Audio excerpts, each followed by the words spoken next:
Hey guys, welcome to men stock series. So మనం last వీడియోలో CSS transitions గురించి తెలుసుకున్నాం అనమాట. ఆ వీడియో మిస్ అయితే ఈ పైన ఐకాస్ వదిలేసొచ్చు చూడండి, ఎందుకంటే ఆ వీడియో చూడకపోతే కానీ ఈ వీడియో అర్థం కాదు. ఓకేనా?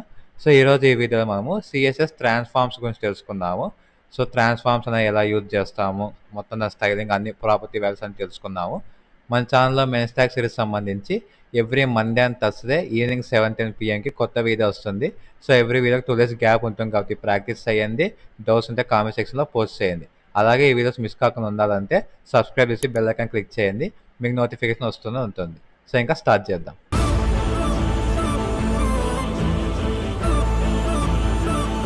సో గైస్, ఇప్పుడు నేను కొత్త ఫైల్ క్రియేట్ చేస్తాను, transform.html అని. ఓకేనా? సో మనకి ఇందులో బేసిక్ కోడ్ తీసుకుందాము. స్టైలింగ్ చేస్తాను, ఒక కంటైనర్ తీసుకుంటా, హలో గాయస్ అని వెళ్తా. ఓకేనా? సో దీనికి బేసిక్ స్టైలింగ్ చేద్దాం. సో గోలో క్లిక్ చేస్తున్నా, చూస్తే మీకు ఇలా వచ్చింది. ఓకేనా?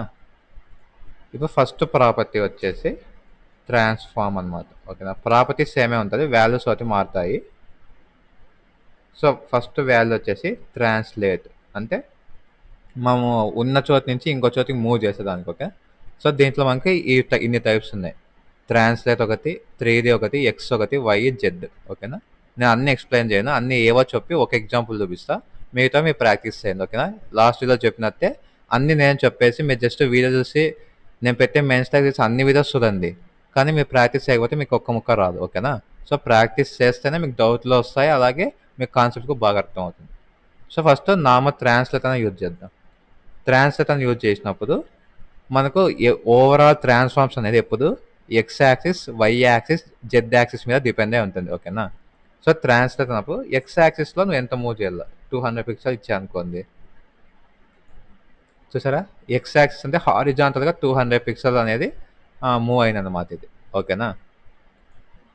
వై యాక్సిస్ కూడా కామా పెట్టి వై యాక్సిస్ కూడా ఇచ్చినారు అనుకోండి, వర్టికల్గా 200, హారిజాంటల్ 200 మూవ్ అయింది.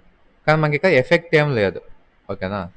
సో ఈ ఎఫెక్ట్ కోసము మనకు లాస్ట్ వీడియో ఉపయోగపడుతుంది అనమాట. సో లాస్ట్ క్లాస్లో నేను ఈ హోవర్ అనే సూడో క్లాస్ గురించి ఎక్స్ప్లెయిన్ చేస్తాను కదా. సో దీంట్లో ఏం చేస్తారంటే ఈ ట్రాన్స్ఫార్మ్ అనేది తీసుకొచ్చి దీంట్లో పెట్టండి. ఓకేనా? పెట్టి పైన వచ్చేసి ట్రాన్సిషన్, లాస్ట్ వీడియో మీరు చూసింటే ట్రాన్సిషన్స్ ఎక్స్ప్లెయిన్ చేస్తాను కదా. సో ఫస్ట్ మనం ఏమి ఇవ్వాలా, ట్రాన్సిషన్లో ప్రాపర్టీ నేమ్ ఇవ్వాలా. ఏ ప్రాపర్టీకి యానిమేషన్ యాడ్ చేయాలనుకుంటాను, ట్రాన్స్ఫార్మ్ అనే ప్రాపర్టీకి, కాబట్టి ఈ ప్రాపర్టీ తీసుకొచ్చి ఇక్కడ ఇస్తున్నాం. నెక్స్ట్ టైం ఇవ్వాల. టైం ఎంత ఇస్తావు, ఒక 3 seconds ఇద్దాం. ఇంకా రిమైనింగ్ ఏమి ఇవ్వదాంలే, అవి ఆప్షనల్ కాబట్టి వదిలేద్దాం. ఇప్పుడు దీని మీద హోవర్ చేస్తే 3 secondsలో 200 పిక్సెల్స్ టాప్ నుంచి అలాగే లెఫ్ట్ టు రైట్కి మూవ్ అవుతుంది. మళ్ళీ తీస్తే మళ్ళీ అదే ప్లేస్కి వెళ్తాం. అర్థమైందా? సో ఇంతే సింపుల్. మనం ఇంతకుముందు ఎక్స్ యాక్సిస్ ఒకటే ఇచ్చాం కదా, అలా ఒకటే ఇవ్వాలనుకున్నప్పుడు ట్రాన్స్లేట్ అవసరం లేదనమాట. ట్రాన్స్లేట్ ఎక్స్ అని ఉంటుంది, అంటే ఓన్లీ ఎక్స్ యాక్సిస్ వెళ్ళాలి, అప్పుడు ఇది ఇవ్వచ్చు. చూసారా? ఓన్లీ ఎక్స్ యాక్సిస్ పోతుంది. లేదు నాకు వర్టికల్గా కావాలనుకుంటే వై ఇవ్వండి. సో వై ఇచ్చా అంటే పైన టాప్ నుంచి బాటం వరకు వస్తుంది. ఓకేనా? జెడ్ ఇస్తే మనకు అంత డిఫరెన్స్ తెలియదు. ఓకే? సో జెడ్కి మనం 3D అనేది యూజ్ చేస్తాం. ట్రాన్స్లేట్ 3D అని చెప్పి 200 పిక్సెల్ 200 పిక్సెల్ అని చూపిస్తాం. ఓకేనా? జెడ్ మనకి మేజర్ డిఫరెన్స్ రొటేట్ అని ఇంకొన్ని వాల్యూస్ నాకు ఎక్స్ప్లెయిన్ చేస్తాయి ఈ వీడియోలోనే, దాంట్లో కనిపిస్తుంది, కానీ ఇందులో అంత ఎక్కువ కనిపిదు అనమాట. ఓకేనా? సో ఇది ట్రాన్స్లేట్ గురించి. నెక్స్ట్ ప్రాపర్టీ వచ్చి స్కేల్ అనమాట. స్కేల్ ఎప్పుడు మనకి బై డిఫాల్ట్ 1 ఉంటుంది. ఓకేనా? సో ఇప్పుడు నేను హోవర్ వేసి నీకేం జూమ్ అవ్వలే, అదే ఇప్పుడు నేను 1.5 ఇస్తాను. చూడండి, జూమ్ అవుతుంది. ఎలా అవుతుంది? వర్టికల్గా అవుతుంది, హారిజాంటల్గా అవుతుంది. ఓకేనా? ఇది స్కేల్ 1.5 అంటే మీనింగ్ ఏమంటే బై డిఫాల్ట్ 1 ఉంటుంది. 1 అంటే 100%. 1.5 అంటే ఉన్న సైజు కన్నా 1.5 టైమ్స్ పెద్ద సైజు కావాలి అని. ఓకేనా? దీంట్లో పిక్సెల్స్ ఇవ్వం మనం. ఓకే? దీంట్లో ఎప్పుడు పర్సంటేజ్ టైప్ ఇస్తాం, అంటే ఇప్పుడు 2 ఇచ్చా అనుకో, ఉన్న సైజు కన్నా డబుల్ కావాలి. ఓకేనా? ఉన్న సైజు కన్నా డబుల్. మళ్ళీ దీంట్లో స్కేల్‌లో కూడా మనకు సెపరేట్ ఎక్స్, వై ఉంటుంది. ఓకేనా? చూస్తే స్కేల్‌లకు సేమ్ మనకు ట్రాన్స్‌లేట్‌లో ఏవైతే ఉన్నాయో స్కేల్‌లకు సేమ్ అవే. ఇవి నాకు ఓన్లీ 2 టైమ్స్ పెద్దగా కావాల. ఎలా? హారిజాంటల్‌గా. ఇవి చూడండి. ఓన్లీ హారిజాంటల్‌గానే పెద్దగా అయితాంది. వర్టికల్‌గా అవ్వడం లే. ఓకేనా? ఇంకా రిమైనింగ్ ప్రాపర్టీస్ అన్నీ సేమ్. అవన్నీ మీరు ట్రై చేయండి. ఓకేనా? ఎక్స్, వై, 3D అవన్నీ. ఓకే.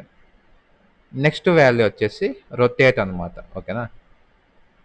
చూసారా రొటేట్ కూడా మీరు చూడండి. రొటేట్ 3D ఉంది, ఎక్స్ ఉంది, వై ఉంది, జెడ్ ఉంది. అన్నిటికీ సేమ్. ఓకే. మీకు జస్ట్ వాల్యూస్ తెలుసుకోవాలా. ఇంకా నెక్స్ట్ వచ్చే ఒకదానికి 3D ఉండదు అంతే. ఇంకా ఆల్మోస్ట్ అన్నిటికీ 3D అయితే ఉంటుంది. ఎక్స్, వై, జెడ్ సపరేట్ ఉంది, రొటేట్ ఉంటుంది. ఓకేనా? సో రొటేట్లో ఓన్లీ రొటేట్ ఇచ్చేవాళ్ళు నేను 45 డిగ్రీస్ అని ఇస్తా.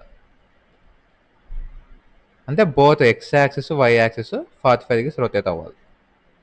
చూడండి. ఓకేనా? ఇప్పుడు ఇట్లా తిరిగింది కదా, ఈ షేప్ గుర్తుపెట్టుకోండి. ఓకేనా? మనకి ఎలా తిరిగిందనే గుర్తుపెట్టుకోండి.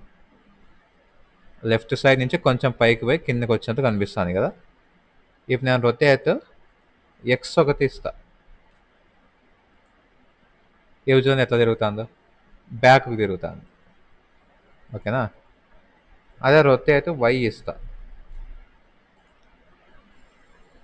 సైడ్ బై సైడ్ తిరుగుతుంది. ఓకేనా? మళ్ళీ ఇందులో clock wise, anti clock wise ఉంటుంది. ఇప్పుడు రొటేట్ ఎక్స్ ఇచ్చి చేస్తే పైన ఉండే బ్యాక్ పోతాను, కింద ఉండేది మన వైపు వస్తున్నట్టుగా అనిపిస్తుంది కదా. సో ఇలాగే -45 ఇస్తా. ఓకేనా? ఇవి చూడండి, మైనస్ డైరెక్షన్, రివర్స్ డైరెక్షన్ తిరుగుతుంది. మైనస్ అంటే యాంటీ క్లాక్ వైజ్ అనమాట. ఓకే. నార్మల్గా ఉన్న క్లాక్ వైజే తిరుగుతుంది మనకు. మైనస్ ఉన్నప్పుడు యాంటీ క్లాక్ వైజ్. మనం ఇంకా అంటే 90 డిగ్రీస్ వెళ్దాం, ఈజీగా అర్థమవుతుంది.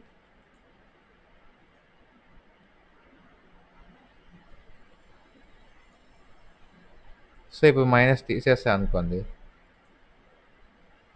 చూసారా కొంచెం డిఫరెన్స్ ఉంది. మనకు క్లాక్ వైజ్లో యాంటీ క్లాక్ వైజ్ తిరుగుతుంది. ఓకేనా? సో ఇవన్నీ ఇంకా చెప్తున్నా కదా, 10 సార్లు ప్రతిసారి ఎందుకు రిపీట్ చేస్తున్నా అంటే, ఇవన్నీ మీరు ప్రాక్టీస్ చేసి మీరు చూస్తే మీకు ఇంకా బాగా అర్థం అవుతాయి. ఇవి నేను జస్ట్ ఎక్స్ప్లెయిన్ చేస్తున్నా. అంటే ఏ ప్రాపర్టీ, ఏ వాల్యూ, మీకు అవుట్పుట్ ఎలా వస్తుందని మీరు ప్రాక్టీస్ చేసే మీద డిపెండ్ అయి ఉంటుంది. ఓకేనా? ప్రాక్టీస్ చేసి ఇంకేమైనా డౌట్స్ ఉంటే కామెంట్ సెక్షన్లో మెసేజ్ చేయండి. ఓకే. సో నెక్స్ట్ వచ్చేసి మనకి స్క్యూ అనమాట. ఓకేనా? స్క్యూలో మనకి 3D ఉండదు, only X and Y axis ఉంటుంది.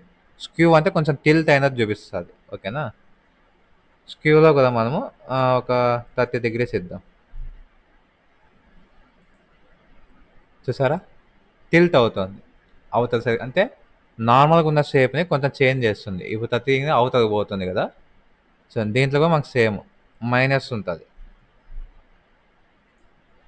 చూసారా యూటల్ సైడ్ టిల్ట్ అవుతుంది. ఓకేనా? సో ఇలా టిల్ట్ అవ్వడానికి మనం స్క్యూ అనే ప్రాపర్టీ యూజ్ చేస్తాం అనమాట. ఓకేనా? సో ఇది 30 X and X axis Y రెండు ఏమంటారు, రెండు యాక్సిస్లోనూ తిరుగుతాయి. సో ఇది స్క్యూ ప్రాపర్టీ. అంటే మన స్క్యూ కదా, ఎక్స్ వై నామ స్క్యూ ఉంది. ఓకేనా? సో మనకి నెక్స్ట్ వచ్చి మ్యాట్రిక్స్ అనమాట. ఓకే. మ్యాట్రిక్స్ త్రీది చాలా అడ్వాన్స్. మనం అసలు ఏ కేసులో యూస్ చేయము. 99% కేసులో యూజ్ చేయము. ఓకేనా? సో అవసరం లేదు. ఎందుకంటే ఇది చెప్పాలంటే మళ్ళీ ఇంకా పెద్ద వీడియో అవుతుంది. ఫోన్లో చెప్దామన్నా కానీ అవసరం లేదు మనకి ఇది. ఓకేనా? సో అందుకు నేను చెప్పట్లేదు. నేను మ్యాక్సిమం నా మెన్స్ ట్యాక్ సిరీస్లో కవర్ చేసేవన్నీ ఏవైతే మోస్ట్ యూజ్డ్, చాలా అవసరం అనేది చేస్తా. ఓకేనా? ప్రతిదీ మనం తెలుసుకోవాల్సిన అవసరం లేదు. ఇవి మనకు సింపుల్ ఎగ్జాంపుల్ చెప్పాలంటే ఇంగ్లీష్ ఆల్ఫాబెట్స్ ఉంటాయి, ఏ టు జెడ్ ఉంటాయి. అవి బేసిక్. అవి తెలుసుకుంటే మీరు దాంతో వర్డ్స్ ఫామ్ చేయొచ్చు, సెంటెన్స్ ఫామ్ చేయొచ్చు. అలాగే మనకు ఈ సిఎస్ఎస్ వరకు బేసిక్స్ కొన్ని ఉంటాయి. అవి తెలుసుకుంటే మోస్ట్ ఆఫ్ ది స్టైలింగ్ మీరు చేసేయచ్చు. ఇంకా అవి కాక ఇంకా చాలా ఉంటాయి ఇంగ్లీష్లోనే. మనకు అవన్నీ నేర్చుకోవాలంటే టైం సరిపోదు కదా. సో అవన్నీ మనకు అన్ని గుర్తుపెట్టుకోవాల్సిన అవసరం లేదు. సో సిఎస్ఎస్ మనకి ఎప్పుడు బేసిక్ ఉంటే చాలు. అడ్వాన్స్ స్టైలింగ్ చేయాలనుకున్నప్పుడు మనము నెట్ హెల్ప్ తీసుకున్న ప్రాపర్టీస్ ఆ స్టైలింగ్కి, ఆ యూస్ కేస్ తగ్గట్టు మార్చుకుంటే సరిపోతుంది. ఓకేనా? సో మనకు ట్రాన్స్ఫార్మ్స్లో మనం చూసినట్టయితే మనం అన్నీ ఒకేసారి పెట్టచ్చు. ఇప్పుడు నేను ట్రాన్స్లేట్ ఎక్స్ ఎంత 30 పిక్సెల్స్ అని ఇస్తా. ఓకేనా? స్పేస్ ఇచ్చి రొటేట్ వై ఇద్దాం. రొటేట్ వై వచ్చేసి 45 డిగ్రీస్ ఇద్దాం. ఓకేనా. మళ్ళీ స్పేస్ వచ్చి స్కేల్ వద్దులే, మళ్ళీ మనకు అక్కడ ఏ ఎఫెక్ట్ అవుతుంది, స్క్యూ స్క్యూ వచ్చేసి 30 degrees ఇద్దాం. ఓకే, ఇట్లా అన్ని ఒకేసారి అన్నీ ఇవ్వచ్చు, మనకి ఇష్యూ ఏం లేదు. ఇవి చూడండి, సరే అంటే ఏదో ఒక స్టైల్ అయితే ఒక అప్లై అయ్యింది, దానికి మీనింగ్ఫుల్గా లేకపోయినా ఒక స్టైల్ అయితే అప్లై అయ్యింది. ఓకేనా. సో సిఎస్ఎస్ అంతా మన క్రియేటివిటీ మీద డిపెండ్ అయి ఉంటుంది, మీరు ఎలా అది డిజైన్ చేయాలా అనేది. ఓకేనా. సో ఇట్లా అన్ని ఒకేసారి నేర్చుకున్న ట్రాన్స్ఫార్మ్ అనేది అవుతుంది. మనకు మెయిన్ ఇంపార్టెంట్ వచ్చేసి ఇవి ట్రాన్స్లేట్, మీకు ఇక కామెంట్ చేస్తా చూడండి. మనకు main important translate, skew, scale, rotate. ఓకేనా. ఇవి మేజర్ ప్రాపర్టీస్ మనం యూజ్ చేసేది. నెక్స్ట్ మ్యాట్రిక్స్, పర్స్పెక్టివ్ అని ఉంది, అవి చాలా అడ్వాన్స్ లెవెల్ కాబట్టి నేను అవైతే డిస్కస్ చేయట్లేదు ఈ వీడియోలో. ఓకేనా. సో ఈ 4 ప్రాపర్టీస్ మీరు ట్రై చేసి చూడండి, అంటే మీకు ఎలాంటి ఎఫెక్ట్స్ వస్తున్నాయి అనేది. ఇది ఎంత ప్రాక్టీస్ చేస్తే మనకు అంత ఐడియా వస్తుంది అనమాట. ఓకేనా. సో గైస్, ఇవి మనకు సిఎస్ఎస్లో ట్రాన్స్ఫార్మ్స్ అనమాట. నాకు తెలుసు వీడియో చాలా చిన్నగా ఉంది, బట్ ఈ వీడియోలో నేను జస్ట్ ప్రాపర్టీ వాల్యూ మీకు ఎక్స్ప్లెయిన్ చేస్తాను అంతే. ఓకేనా. ఈ సేమ్ జస్ట్ ఎడిటింగ్ టైప్ అనమాట. ఎడిటింగ్లో మీకు టూల్స్ ఏమేమి ఉంటాయో ఎక్స్ప్లెయిన్ చేస్తాం. ఆ టూల్స్ యూజ్ చేసుకొని నువ్వు ఎంత బాగా నీ వీడియో అనేది జనరేట్ చేసావో నీ క్రియేటివిటీ. అలాగే ఈ వీడియోలో కూడా ట్రాన్సిషన్స్ ఎలా యూజ్ చేయాలా, దాని బేస్డ్ ట్రాన్స్ఫార్మ్స్ ఎలా చేయాలని లాస్ట్ వీడియో ఈ వీడియో కలిపి చెప్పా కదా. సో ఇవి రెండు బేస్ చేసుకొని మీ క్రియేటివిటీతో ఇంకా మీరు క్రియేట్ చేసుకోవచ్చు అనమాట, మీ వెబ్సైట్ ఎలా ఉండాలి అనేది. ఓకేనా. సో ఈ ప్రాపర్టీ వాల్యూస్ వరకు బాగా నీట్గా అర్థమైంది అనుకుంటున్నా. ఈ వీడియో మెయిన్ ఇంటెన్షన్ వచ్చేసి మీకు ఆ ప్రాపర్టీ, ఆ వాల్యూ ఎలా యూజ్ చేయాలి, ఏది యూజ్ చేస్తే మనకి ఏం చేంజ్ అవుతుంది అని ఐడియా రావాలనే ఈ వీడియో ఒక కాన్సెప్ట్. సో ఇది వాళ్ళ వీడియో. ఈ వీడియో మీకు నచ్చినట్టయితే లైక్ చేసి షేర్ చేయండి. అలాగే మన ఛానల్కి ఇంకా సబ్స్క్రైబ్ చేయండి. ఏమైనా డౌట్స్ ఉంటే కామెంట్ సెక్షన్లో పోస్ట్ చేయండి. నెక్స్ట్ వీడియోలో మళ్ళీ కలుద్దాం.